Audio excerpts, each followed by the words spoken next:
జై శ్రీమన్నారాయణ పరిపూర్ణ వాస్తు కార్యక్రమానికి స్వాగతం.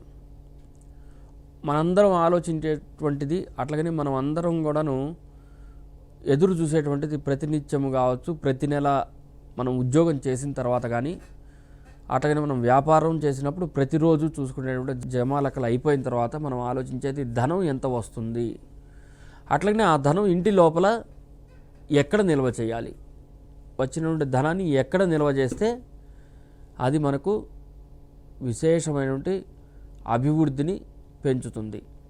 అయితే ఈ ధనం అనేది చిన్న మొత్తం కావచ్చు, చిన్న చిన్న ఉద్యోగాలు, మనం కూలీలకు వెళ్ళేటువంటి వీళ్ళు కానీ, లేదంటే రైతులు నిల్వ చేసే పంట ద్వారా వచ్చిన ధనం కావచ్చు, రిక్షా దొక్కుకుండే వాళ్ళు కానీ, ఆటోలు వాళ్ళు కానీ, ఉద్యోగాలు చేసేవాళ్ళు కానీ, పెద్ద పెద్ద వ్యాపారాలు చేసేవాళ్ళు కానీ, అందరిది ఒకటే, ధనాన్ని ఎక్కడ నిల్వ చేయాలండి. ఈ ధనాన్ని నిల్వ చేసేటువంటి స్థానాలు మన గృహ నిర్మాణాల్లో 3 భాగాల్లో ఉంటాయి. 3 భాగాల్లో ధనాన్ని నిల్వ చేయొచ్చు, 3 దిక్కుల్లో ధనాన్ని నిల్వ చేయొచ్చు అంటారు. ఏమేమిటండి ఆ దిక్కులు? మొట్టమొదటిది, మన పూర్వకాలంలో ఉండేటువంటి గృహాలను నమూనాలుగా తీసుకున్నట్లయితే, పూర్వకాలంలో ఈశాన్య భాగాల్లో పూజ గదులు ఉండేవి. లాకరు కూడా ఈశాన్యంలో పెట్టేవాళ్ళు, ధనాన్ని అక్కడ నిల్వ చేసేవాళ్ళు. ఒకటి, ఎందుకంటే ఈశాన్యం లక్ష్మీప్రదంగా ఉంటుంది, దైవస్థానం, అది అక్కడ దేవుణ్ణి ఆరాధన చేసే స్థానము. అక్కడనే లాకర్ ఉండేది. లాకర్ కూడా చిన్నవి ఉండేవి కాదు, అప్పట్లో పెద్ద పెద్ద లాకర్లు ఉండేవి. 200-300 కిలోలు ఉండేటువంటి ఇనప డబ్బా ఉండేది, పెద్ద లాకర్లు. దానికి 3 తాళాలు ఉండేవి, అక్కడ పెట్టేవాళ్ళు. తర్వాత గృహ నమూనాలు మార్పులు చేస్తూ ఉండే క్రమంలో ఉత్తరం కుబేర స్థానం అని చెప్పేసి కుబేర స్థానంలో పెడుతున్నారు. ఉత్తరం కుబేర స్థానం అని చెప్పి కుబేర స్థానంలో పెడుతున్నారు. ఆ తర్వాత గృహ నమూనాల్లో మార్పులు రావటం వల్ల నమూనాల మోడల్స్ని కొన్ని మనం త్యజించి వేసాం, కొన్ని వదిలేసుకుంటాం. కొన్ని మోడల్స్, ఉదాహరణకి మండువా ఇళ్ళు ఉంటున్నాయి, పెంకుటిళ్ళు ఉంటున్నాయి, ఎవరు కడుతున్నారు ఇప్పుడు? కట్టట్లా, అందరూ కూడాను బహుళ అంతస్తుల భవనాలకు వచ్చేసాము. సో ఇప్పుడు ఈ నమూనాలకు వచ్చిన తర్వాత పూజ గది ఈశాన్యం పెట్టట్లేదు, ఉత్తరము పెట్టట్లేదు, మనం పూజ గదిని వంటగది దగ్గర ఎక్కడో పెడుతున్నాము. సేఫ్టీ పర్పస్ తీసుకొని ఆ యొక్క లాకర్ని, ధనాన్ని నిల్వ చేసేటువంటి డబ్బాని తీసుకెళ్ళి పడక గదిలో పెడుతున్నాం. అందరం అదే చేస్తున్నాం, అవునా కాదా? మీరు ఆలోచించండి.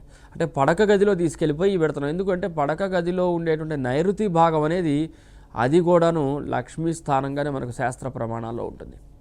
పడక గదిలో ఉండేటువంటి నైరుతి భాగం అది కూడాను లక్ష్మీ స్థానం. ఎందుకంటే నైరుతి భాగంలో లాకర్ పెట్టి అది ఉత్తరాన్ని చూస్తూ ఉంటుందన్నమాట.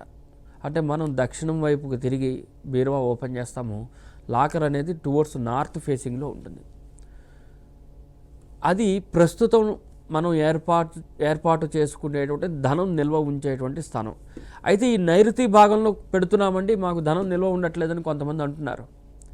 మరి అట్లాగా దీనికి సమాధానం ఎక్కడంటే, మనం జాగ్రత్త పడవలసింది ప్రతి మనిషి కూడాను, ప్రతి వ్యక్తి కూడాను, ప్రతి యజమాని కానీ, రెంటలకు ఉండేవాళ్ళు ఎవరైనా కానీ, మనం ఎంచుకునేటువంటి గృహం ఎన్ని డిగ్రీస్ ఉంది చెక్ చేసుకొని ఆ డిగ్రీస్ ప్రకారంగా మనం 225 డిగ్రీస్ దగ్గర కరెక్ట్గా మీరు లాకర్ పెట్టాలి.